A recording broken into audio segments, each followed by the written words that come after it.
this again on a bank so nasinda kunzira again nyedzi kupisa ma streets you always know kuti nono anouya nezvinopisa mu street yo guys nyanda yana sakamira so kuti mainyati yo vanenge vanyanyoshotswa nemurume wavo mukaona zvogara vakanyarara vakatsamwa zvakaoma guys. I think munyati because hapana kuti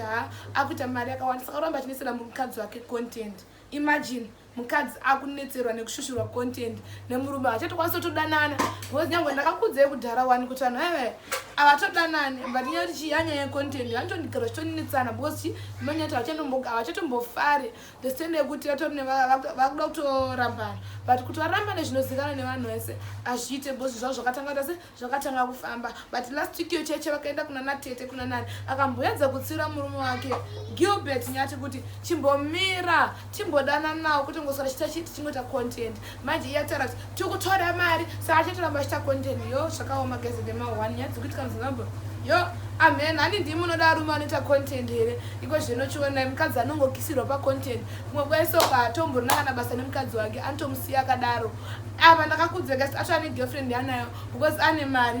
acharamba achida kamanyati kasina kana kabhondi kane bhondi inenge stick amen mwari ndianoziya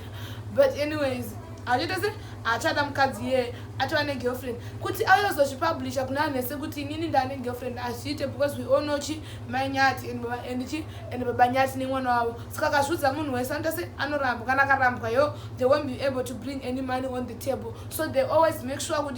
kuti they keep it private but yo havasi kutowirirana zvekutodaro tosede tinda kutoona kana marriage yaudhini kana 2 years ka inogona kutodhakwa bosi pakatoshatenge pakatoipa guys ameno mozongonzo zvamunofunga macomment section imwe nyaya guys ka kana wazonyanya kuita content itawo zvekuti murume wako mukadzi wako anoona time izvo zvimukadzi agara akatsamwa manyata vachatombofara kana wedding tongoitira social media but pesina na vachati avachatode